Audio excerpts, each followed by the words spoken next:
for anyone out there that has used herbs before, and there's a little difference between herbs and vitamins and minerals, and they play different roles in our body. So herbs typically have a little bit more of a medicinal effect. They have the ability to change action, or not change action, but probably push action a little faster. I mean, activate different glands, systems, and organs.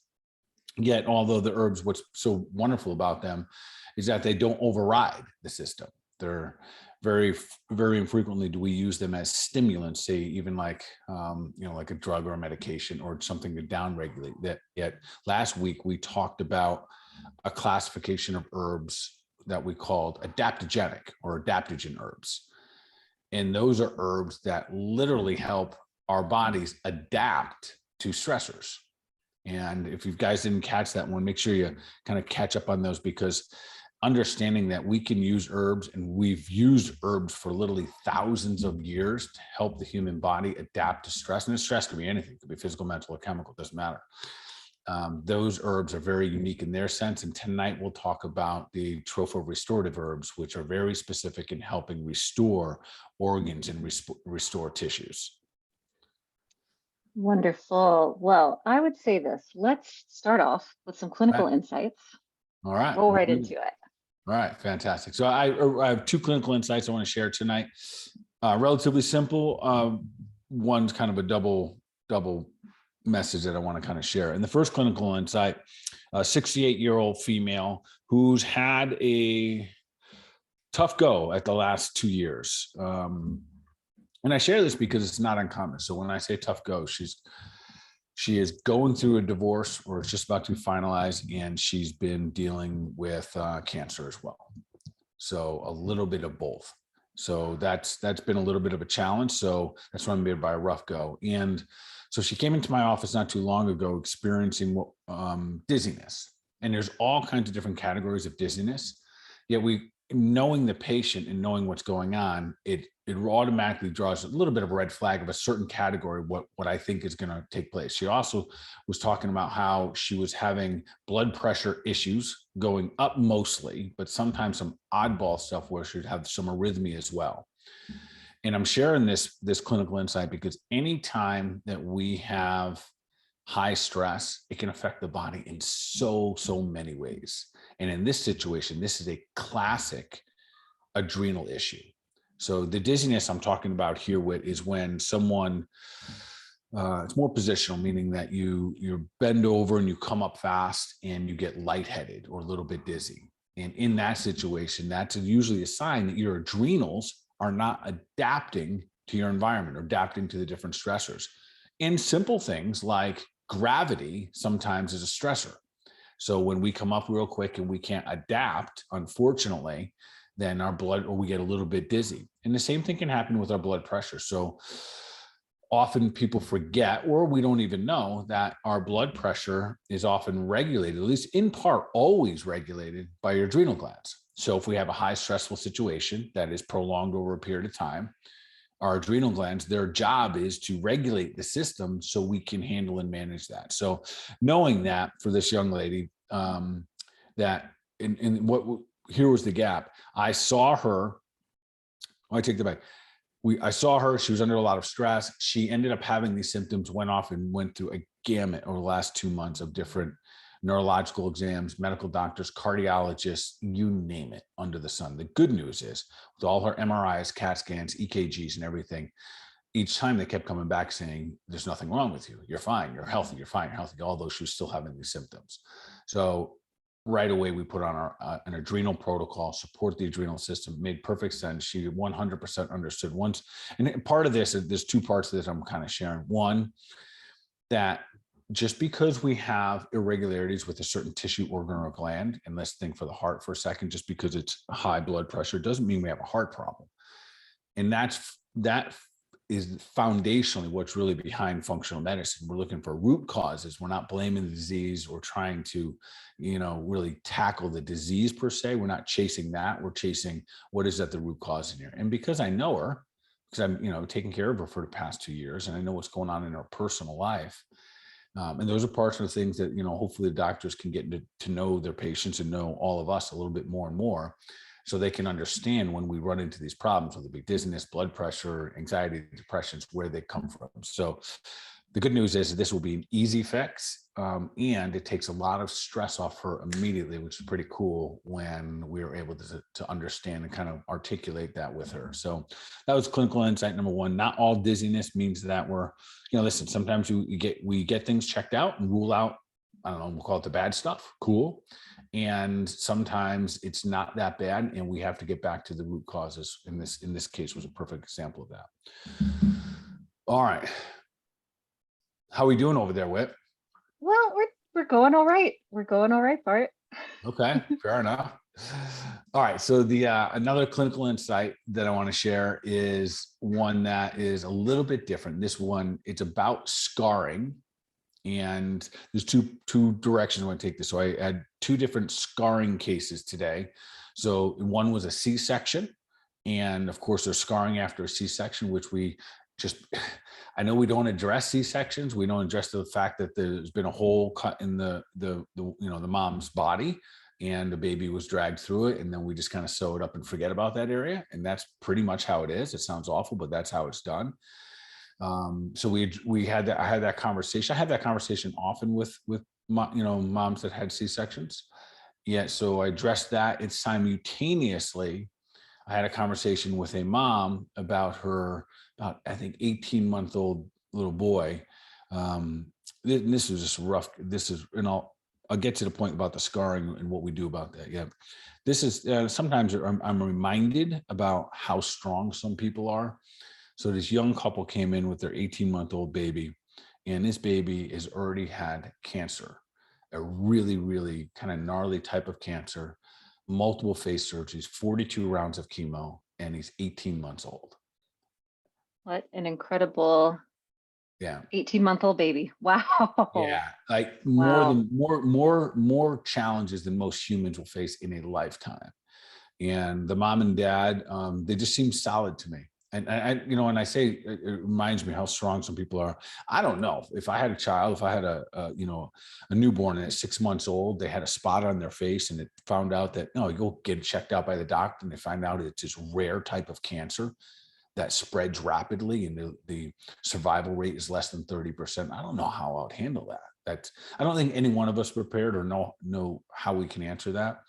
Yet nonetheless, amazing. The way the family approached, or the way that they were, represented themselves today in this little baby, which is just full of life. She's telling me the story, and I'm looking at this little kid, and I could see a scar on his face, but just blue-eyed, eyes wide open, just like any other 18-month-old kid, which is beautiful, just full of life and fully 100% present in life, which was absolutely wonderful. So two different scenarios about scarring, because the baby had basically from his ear down to his lip cut open and peeled back. And there's a big scar that maps from the ear all the way to the lip. And so both scenarios, I talked to both people about how we help heal the tissue. So it doesn't matter how it happens, because again, from the functional medicine perspective, we want to get to the root causes. And if we want to help the tissue, organ, or gland heal, that has to be our mindset. So anytime, so this is for anyone, if you have a scar, and it really doesn't matter how long it's been there. If it's fresh, awesome. If it has been there for a long period of time, this still works. We often recommend a pure source of wheat germ oil, which is a pure source of vitamin E. And it comes in little capsules, but we pop that and you put it on the actual scar. You do it every night before you go to bed. You rub it in there pretty good. You kind of rub it back and forth and cross fiber and bring it in there a bunch again. And you let that vitamin E get into that scar tissue. It helps nurture that skin and that connective tissue. And over time, it downregulates its sensitivity as well. So the scar tissue is not as sensitive. So, and we gave a bunch of other strategies as well to help them both. Yeah. I guess my big share here on this clinical insight. One, people are amazing. It's not uncommon that I'll see people when they go through divorces and really tough things like that they have a huge health challenge that goes side by side with it.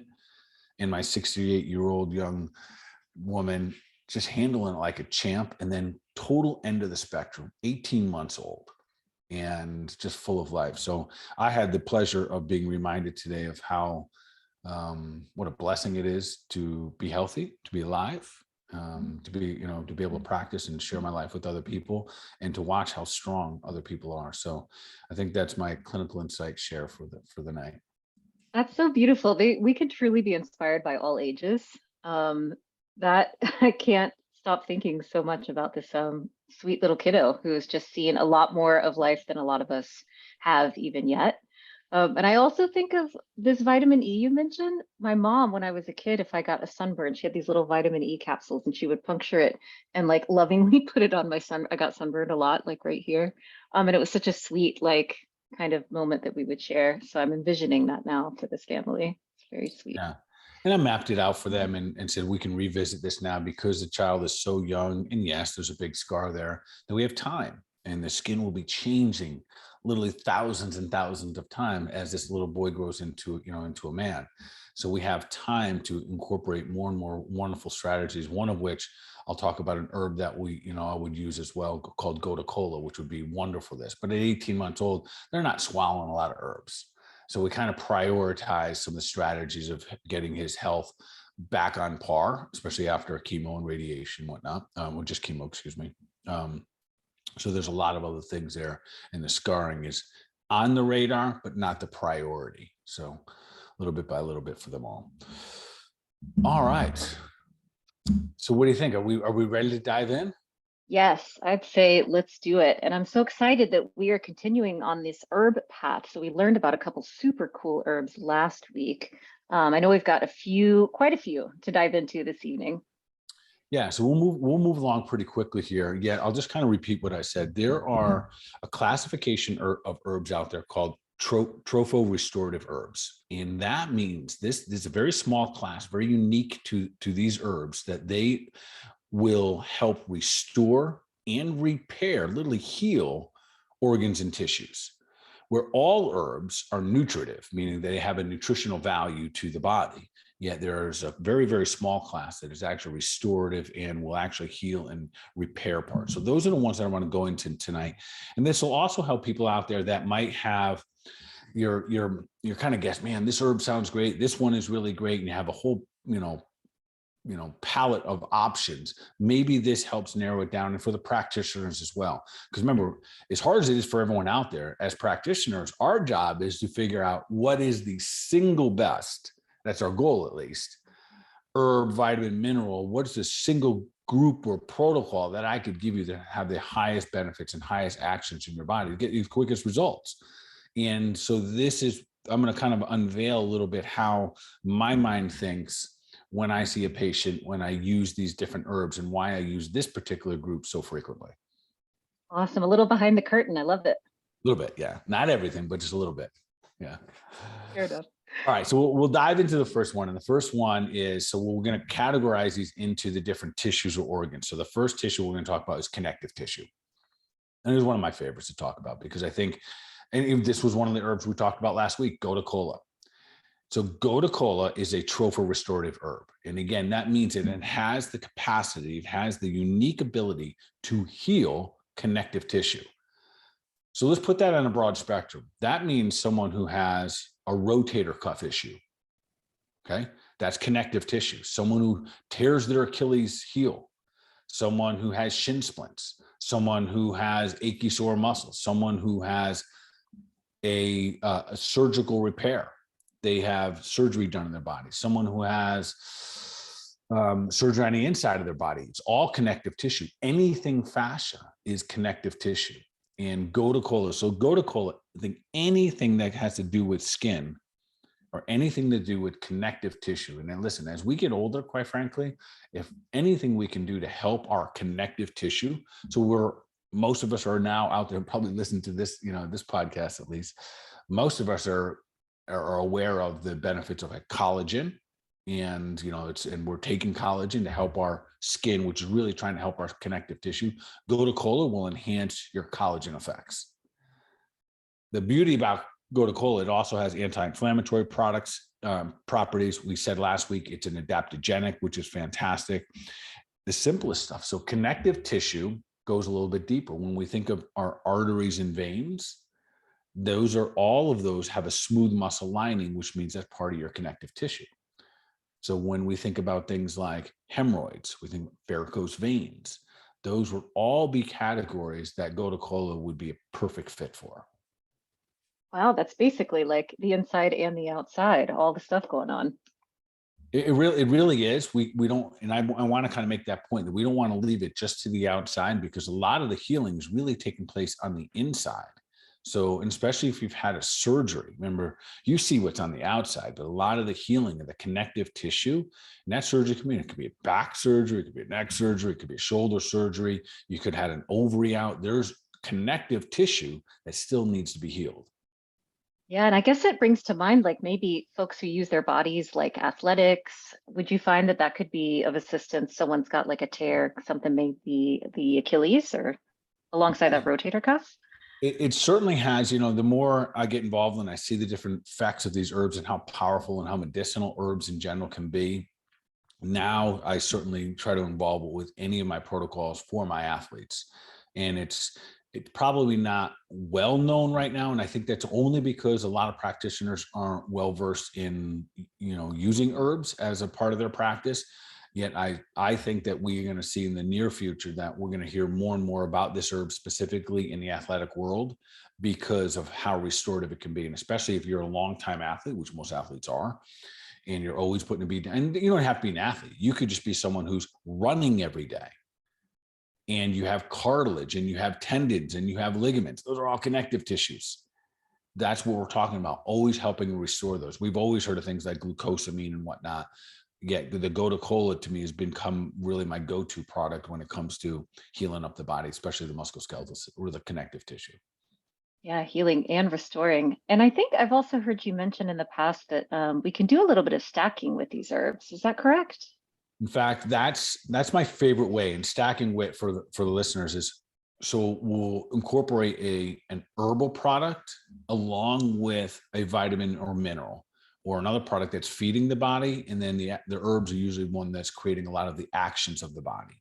So, and we'll do this with each one tonight. We'll pair them up just like I would in practice. So, and again, I'm not the information I'm giving tonight is not to pretend that I'm anyone's doctor here. So of course, it's just information for personal use, or do your best with, but see your doctor and all this stuff. Gotu kola goes great with two things. One, there's a product we have called Cataplex C, and it is what we would consider our vitamin C product. It is so much different. In fact, the staff and I, we were at the end of the day today, we were reviewing some of the ingredients in it. That's the kind of weirdo stuff we do. You know that. Yes, we And do. yeah. So what's fascinating about, I always say that the Cataplex C is really a collagen product. It is a bone broth type product, and it has super high values of the vitamin C enzyme. The very first ingredient is veal bone. And when you start to put that as a tool to be used by the gotu kola to create increased action to restore, tissues and connective tissue in the body, home run, literally a home run. So that's my favorite, is the Cataplex C. If there's been some skin damage, maybe there's some scar tissue or not. Sometimes if we know that we've damaged the skin on the outside, I use something called dermatrophin PMG with it. Those PMG products are so powerful. I think they share a little bit with these trophorestorative herbs, right? They do how'd I do? Yes, you did perfect. Trophorestorative. You got it. I had to say that a Trophorestorative. bunch of times as well. We don't use that term too much unless you're studying your herbs and you're using adaptogenic and trophorestorative. And this is, again, that really unique class, trophorestorative herbs. Restore physical function. And not all herbs do that. There's a small group that does this. So adapting, not only adapting to current conditions, but truly healing from Truly the healing. inside. Correct. All right, let's boogie on here to the next one. So All right. let's talk about the heart for a moment, because literally heart disease is the number one issue in our country. I think 600,000 people a year die. And there are so many ways.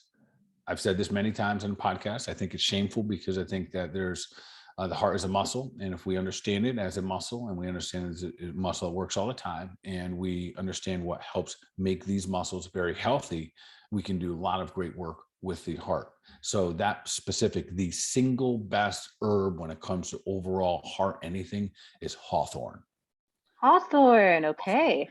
And I have a list of other herbs that I love. Like I love mother's wort for the heart, but hawthorn is trophorestorative. So that means anyone who's ever had a heart attack, that means anyone who's ever had any heart conditions, high blood pressure, low blood pressure, they've had arrhythmias, any of these categories, this is where hawthorn shines, because this is when we're talking about helping the actual tissue or the organ repair and restore itself. This is really what we're talking about here. So, and again, I think hawthorn is pretty popular in the herbal world. It is the go-to when it comes to the heart. It can be used preventative. So if someone uses hawthorn regularly, meaning that it's preventative for things like heart attacks, which is pretty darn cool.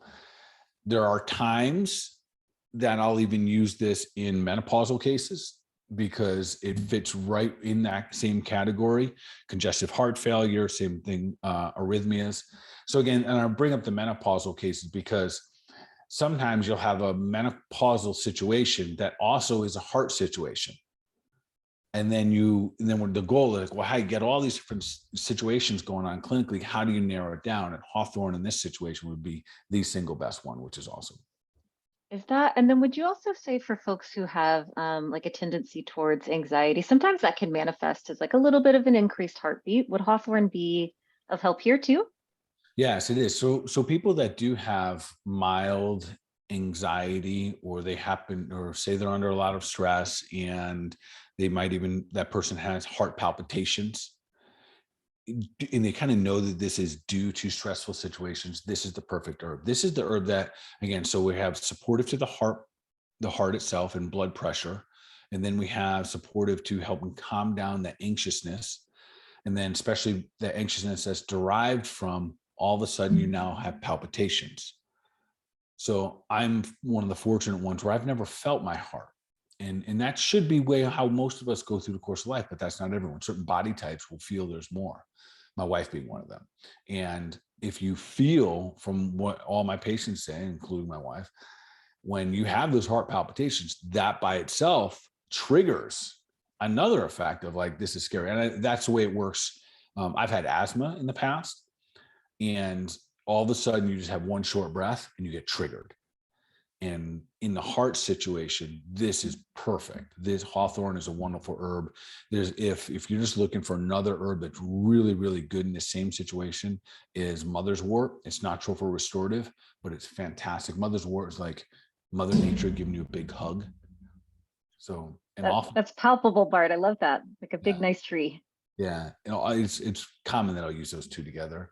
And then the pairing that I put that with, which there's another product that Standard Process makes called Cardio Plus.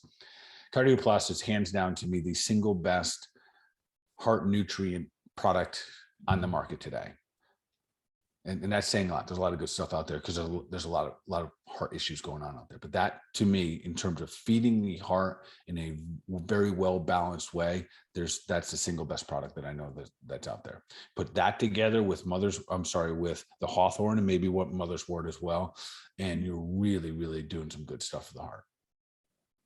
That is beautiful. A good message for all of us who have a heart. What let's see here. So we've got go-to cola for our connective tissue.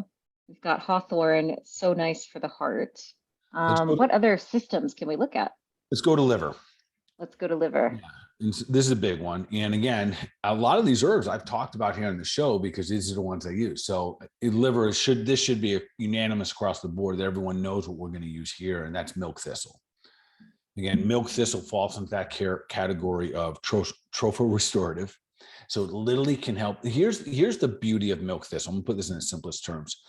It is protective of the liver, and it's also restorative. So it protects the liver from toxins and damages. And that could be from viruses, it could be from bacteria, could be from different types of toxins. So it protects the liver, and it also restores it in the event that it's been damaged. And that's important. Right now, there's a lot of people in our country that have fatty liver disease. Some of it's non-alcoholic fatty liver disease, but there are a tremendous amount of people. I see young people with it, and it's not because they're over drinking. It's because we're putting too many chemicals in our body. way too many. And as in everything, remember everything we put on, the lotion, let's say you're putting lotion on your body, or sunscreen down here in Florida, right? People are putting this sunscreen on, like, like they're taking baths in it. All of those chemicals, all of them are going directly to our liver. So it would be wonderful if we were using something. And I love milk thistle as a daily maintenance. You don't need a high dosing of it. So it can protect the liver, increase detoxification, and restore anything that's been damaged. Because I tell you what, every single one of us is putting it to our liver. We're pumping it up with stuff. And if you've got to the point where you are cleaning up your diet and you're eating more from God's garden, organic, awesome. And trust me, there's still a ton of stuff coming into our body, being in contact with our body, that milk thistle would probably be the single most supportive for the liver. And it has a couple different names. St. Mary's thistle, I think, is one of them. I never hear that one really used. But silybum. Sometimes in textbooks, that's what it's referred to as. I know it's kind of silly, but that's silybum. Yeah. Yeah, that's love it. But mostly you're going to hear it as milk thistle. And sometimes those are bound. There's when milk thistle is often brought together with Shishandra. Shishandra is used in Chinese medicine a lot because, again, it's restorative. It's actually very protective and restorative of the liver. And it's an herb that's also been used for thousands of years for people that carry a lot of fear, worry, and concern. A lot of that emotion is held in the liver. So in Chinese medicine, we love to use both of those herbs together, and where we have a little milk thistle and a little Shishandra to support liver function. And it's just kind of a side note in Chinese medicine or acupuncture. One of our major focuses is usually on or about the liver and making sure that the liver is functioning at its absolute best. We live by the way, the liver. If anyone has been fortunate enough to have some concoctions from folks who follow Chinese medicine, they can taste really unique, but they're so powerful. Very powerful. And this is milk thistle is the same thing that if someone has fatty liver, this is the same thing if you have cholesterol issues, if you've had hepatitis A, B, or C, so there's so many things, anything to do with liver. If you've had jaundice, these are the thing, this milk thistle. And the beauty of it too is that it's safe. So its interaction with medications I don't know a single negative impact. So you could be on medications and using milk thistle, which is wonderful. Even during, I'm trying to think if I use this during chemo protocols, and I do. A decent, there's a couple others, and I'll talk about those tonight too. If you're, in chemo and radiation, there's some herbs that are even better.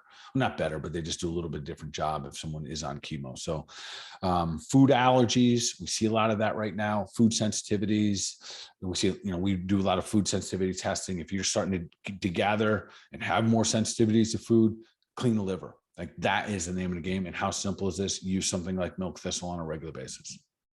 Seasonal allergies too. That's so awesome. All right, beautiful. So we got go-to cola. We got milk thistle. We got hawthorn. Yeah. So real quickly on the liver, that pairing there. So we have milk thistle, and there's a product that Standard Process makes called Liviplex.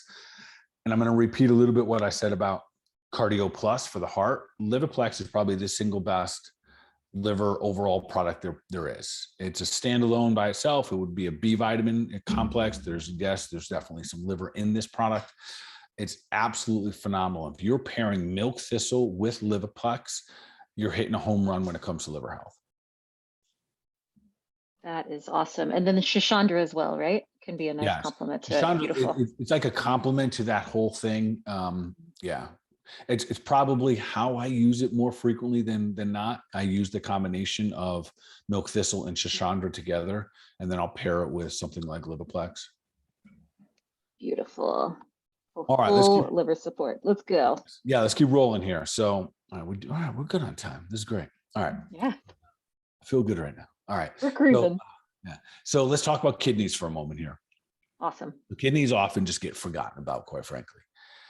And because a lot of people know, like, liver, like, oh, eat liver for the liver, or they're kind of like the cousins of the liver. They get like thought of a little bit afterwards. Right. But so what are you going to do if you got kidney issues? Well, I don't know. Right. Drink water. I don't know. Right. So So here, there are a couple of things, and there's a couple unique trophorestorative herbs that work very good in helping restore kidney function. And especially if there's been an infection in the kidney. So there's two of them, and they work really good when paired together to help restore kidney function. And the first one we'll talk about is Romania.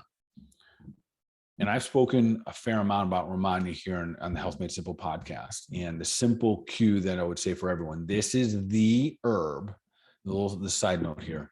If you have any autoimmune condition, this is the herb you take daily.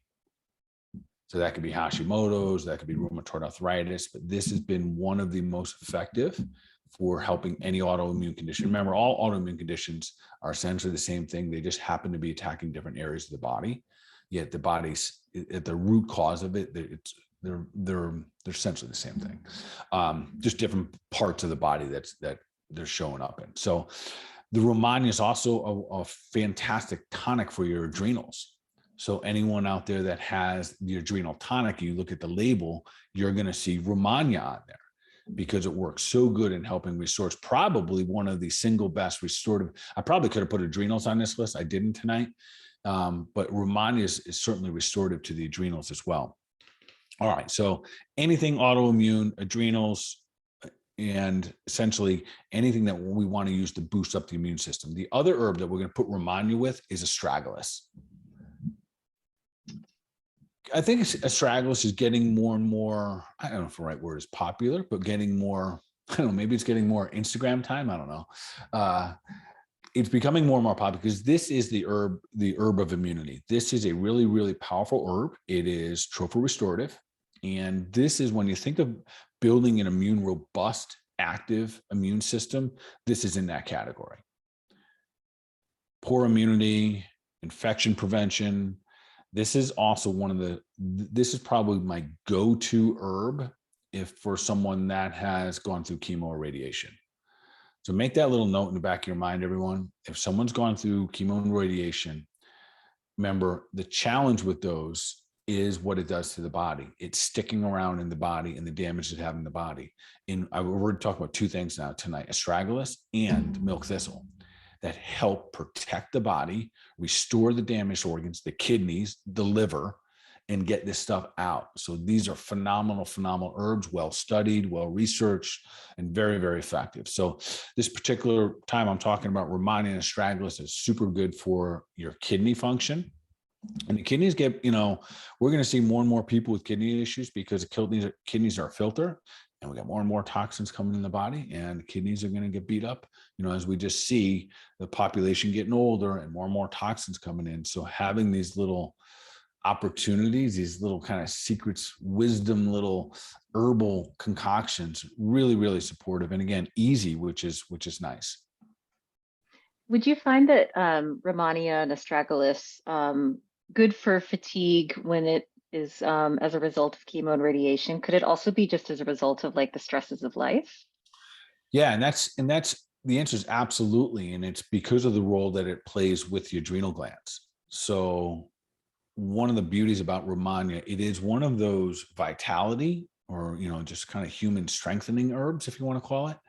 And it's because it has a positive impact on the adrenal glands. Remember, our adrenal glands are there to support us, and they help us manage stress. And if they get tired, we're in trouble because then we can't manage stress. Then we become a little bit more vulnerable. Our capacity as a human being decreases.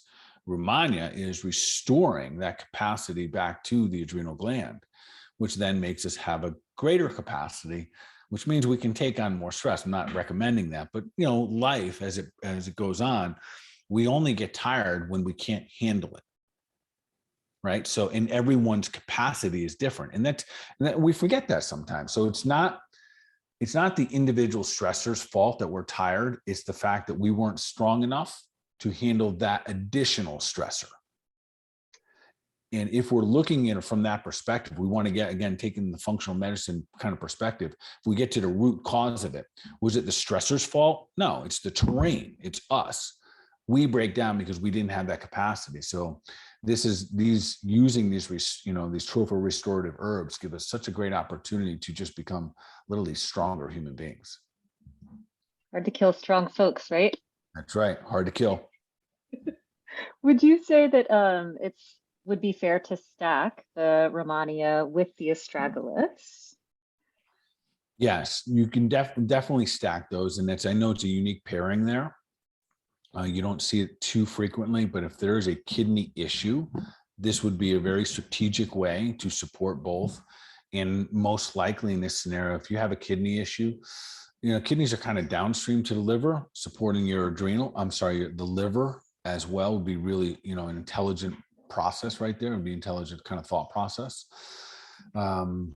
I like to stack these there's a product that we use that's called Arginex, and specifically designed to feed and bring the nutrients that the kidneys need for them. Super intelligent product, very specific to the kidneys. And when you start to pair these up, the beauty is that you can, in the back of your mind, hey, listen, I'm doing something good for my kidneys here. And they're safe and they're gentle and they're, and again, you're going to help restore function to the kidneys, which is awesome. Is there like a Chinese medicine component to the energy of the kidney? I always love to ask you these things, and I don't actually know that one. So, well, the kidneys play a lot of roles. So they think of them as helping keeping the qi flowing, right? And that's part of their job. And when we have low qi or stagnant qi, we will see that happen. And then, so what's interesting, sometimes we see stagnant qi, but higher blood pressure because we don't have flow.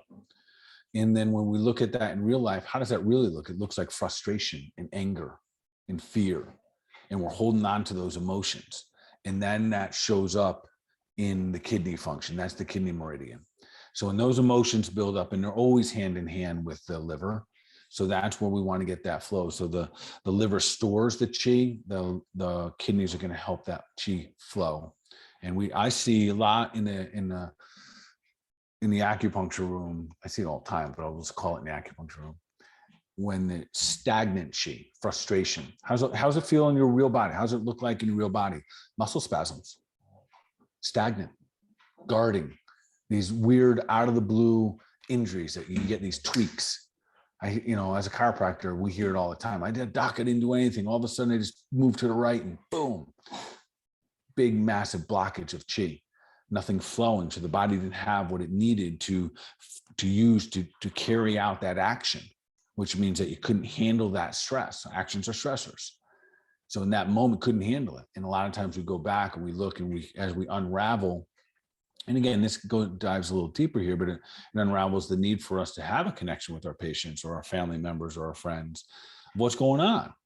Because it's not always what meets the eye. And a lot of those times, in those moments, if the conversation is open to finding out what else is going on here. Like, have you been stressed for a while? Is there a family issue going on? Is there frustration? Frustration is a massive one. And frustration has so many different faces. We could be frustrated because we're not being the best version of ourselves. And only us know that on the inside. Might look good from the outside, but we might be not being the best we can possibly be. We can have frustration because maybe we have a limitation in our job or our finances in our life, or our relationships going nowhere. There can be a lot of reasons for frustration, and it's often compounding. So it's not I got frustrated today thing, and that happens, but usually that also goes away quickly. But these are usually when I see in the body how it builds up in that blocked qi. It's these concepts, and these are all traumas too. And that's a whole nother category. Yet they're real. If you're holding on a trauma from your, past life, literally you could be a past life or just earlier in your life, and you're holding on to a trauma, there's a good chance that you were literally holding back your qi, which means that you're limiting your healing capacity, not just for, trying to be a great athlete, but for every breath. So, that was a little long-winded answer to that, but yes, so the kidneys play a huge role in keeping the flow of life going. Mm-hmm. And it's so beneficial though, Bart, to be able to look at these experiences we have as humans from like a bigger perspective of just like, okay, like my left shoulder hurts. And then maybe we take a path where we're only talking about the left shoulder, but having this long view of all of the things. And to have these practices that are literally thousands of years old, like the Romania didn't just start growing in the ground like 20 years ago. I mean, it's been around forever. forever. Literally, this is, we're more and more learning. So this is how it works. And this is good and bad. So the reason that we don't see more herbs being used medicinally is because we have this part of our advanced culture that says, well, I want to see the science. Well, clinically, we've shown the research of thousands of years of thousands of millions of people benefiting from X, Y, and Z. Yet somehow it gets, and I know how it's a money play, right? So it's not, you can't patent an herb. So no one sole proprietor is going to become massively, wealthy as a result of the benefits of milk thistle, the benefits of kava. So what we see happening is they kind of get pushed to the side and say, well, we want to wait for the research. And we know that research is 15 to 20 years behind on anything. And that's if someone even has the money to put into it. No one's going to put a ton of money into Romani. I'll tell you that right now. There's no reason to. They can never get that money back, right? So sometimes we have to lean on the experiences and the lessons passed down. And there is a true value. And as a clinician, this is what I hold to this. Listen, I love research, but the most important, the Bible I use is what I see every day.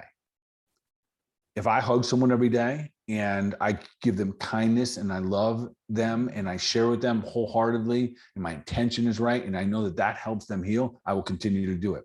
Is that scientifically researched? I have no idea. Can I prove that? No, I doubt it. But I have 25 years of knowing that works. Does that make sense? So when it comes to herbs, it falls into that category that we know from our ancestors, we know from history, we know from current practices that herbs are medicinal. So, yeah. Thank you for waxing poetic, Bart. I really mean that because it really opens up this cabinet of herbs, this topic, to connect on like a deeper level. It's gorgeous. Yeah. Yes, agreed. Because that's the reality of practice. Whit, and I know you're in it every day as well with me. And that's the reality of practice, to give love and serve from that place that's unconditional and do the absolute best that we can. And as practitioners, we're called practitioners because we're practicing. I'm smarter than I am. I'm smarter today than I was 25 years ago. And I'll be smarter next year than I am today because I'll have more experience underneath my belt and I will dive deeper into, whatever comes up next. So, and for all the practitioners that are listening, I think it's awesome that you're listening simply because it means you're trying to grow as well. So, and if you are a patient out there seeking a practitioner, look for those traits. Look for the trait in the practitioner that thinks that this is going to be a long-term relationship. And again, I know we're a little getting off track here, but that would be the input that I would say, that allow the beauty of science. If you really love science and research, let science match up to history more so than the other side around, because science is very manipulable and very changeable. And we've seen that. We saw it last 2.5 years, very manipulative, and it'll change. That's the thing about science. Science changes. But those, I don't know, I was going to call it mother's milk. It's not mother's milk, but those wives' tales and those things have been passed on from generation to generation to generation that we see being used in some of these practices like Ayurvedic medicine and Chinese medicine that have been around for thousands of years. They hold true, which is cool. Yeah, the stuff from the Ayurvedic books from thousands of years ago, yes. And then also like my mom putting vitamin E on my face. Like it's just those things that we know, we feel. Yes. Fantastic. All right, let's keep rolling. We get a couple more I want to be able to make sure we cover. All right, so let's talk prostate for a moment.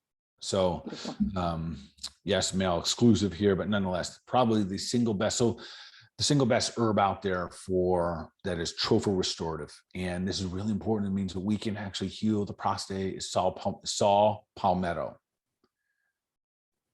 Phenomenal herb. So this is everything. If you have an enlarged prostate, inflammatory, so saw palmetto can actually work as a male tonic, which is pretty cool. It can work with testicular atrophy. So as men get older and they actually, the testes start to decrease in size. So you can use it as a tonic for the male health, which is great. And even things like impotence. Impotence, yes. So saw palmetto it's commonly known. Probably the biggest challenge with this herb, Whitney, is quality. That's a big challenge. So, and I think there's a lot of doctors out there that help men with their, prostate and PSA levels and stuff like that. They know to recommend saw palmetto, yet the quality of the herb is very, very important. So when you're out there, so make sure you find a real reputable company, real reputable brand to use with this. I typically pair this most of the time when I see an issue with the prostate is because there's either the PSA, which is a prostate specific antigen, is going up. It means there's an inflammatory process. There's some type of enlargement. Those are most of the cases that I'm seeing. And I pair that with something called prostate PMG. Awesome. That's another one of those protomorphogens, right? Correct. Kind of work as the trophorestorative. Yes. So two total different mechanisms, but both of them getting to the core of helping that gland or tissue start to do some healing, which is awesome. Awesome. One of our very keen longtime listeners and friends has pointed out that there is less available of the saw palmetto product, but fortunately, we have this really great thing called Prostico. Yeah. Okay. So that's great point. Thanks for bringing that up. So I just told you guys about saw palmetto, and that herb sometimes very difficult to get in high quality that we want. I'm sure you can go over to like CVS or Costco and find buckets of it.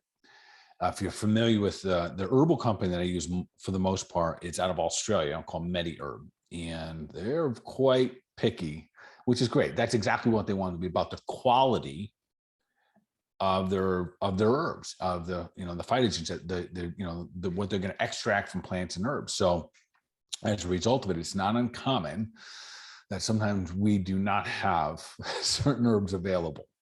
So in that situation, Prostico also has that saw palmetto in it, along with some other nutrients. So Prostico is what we're using mostly right now because I don't have the saw palmetto herb. So it's in there, just not as much of a dosing. You just ramp it up a little bit. We pair that with the prostate PMG. Beautiful. Thank you, Bart. Got it. Thank you. I forgot about that. Yeah. Oh, good. Should we see what other ones we can get to in the next couple of minutes? Let's two more I'd love to cover. So hopefully we got a minute to do. All right. So let's talk about male and female gonads. And yes, both male and female have gonads. And we're really talking about ovaries and testicles. So those two particular things, the single best is an herb we talked about last week. I think we talked about it last week, tribulus, or we talked about it recently. I think when Dr. Hogshead was here, we talked about tribulus. So tribulus is absolutely fantastic when it comes to helping, again, when we're talking about trophorestorative action here for the gonads and the ovaries. Ladies, hear me up, because your ovaries, we think about when they get really bad, what happens? And not just the ovaries, but sometimes they pull them out. They're designed to be in your body. So there's a lot of things that we can use along the way that can really help restore health back to the ovaries. I would say the majority of women have had some level of cysts, and especially like a cyst on their ovary or something to that effect. So this is a phenomenal herb to help the ovaries. It's also phenomenal for the men when it comes to the testes. We love it for things just like drive and athletic performance. Tribulus is an awesome herb for overall vitality and essentially this drive that we get, and it ramps things up a little bit. Great for libido, of course. Women, if you've had PCOS before, this is a phenomenal herb for this. There's a lot of women out there that have PCOS, polycystic ovarian syndrome. So when we think about how do we help the ovaries, and I'm going to pair this in just a moment. How do we help the ovaries? Tribulus is a great option because we know it's trophorestorative for the ovaries. Other good options for tribulus, night sweats, phenomenal. Yeah. Take 2 in the morning, 2 at night. If that pairing doesn't work, try all 4 at night. Often you'll see night sweats go away in a very short period of time. So there's a lot of great uses for herbs. We know libido and stuff like that. So let me pair these real quickly here. If you're a guy and you are using Tribulus, you might be using Tribulus for athletic performance, maybe for libido, maybe for just getting that testosterone effect on any given night. Then you're going to pair this with something called Orchex. Orchex is essentially, it comes from orchids, which are bulbals, and they're fantastic for helping heal the actual testes for a guy and help increase, essentially rejuvenate the actual gland itself. And then for women, there's something called Ovex. And Ovex is a phenomenal. I use this all this time for women that have a lot of PMS, if they have bleeding, if they have excessive bleeding, of course they're going to have bleeding, but, cramping, bloating, emotional, like especially around their cycle when things get really too high or really too low. If the ovaries, there's a lot of cramping, a lot of gut pain, especially if a lot of women will have some significant cramping and significant pain around their cycle. So Ovex paired with Tribulus, absolutely fantastic.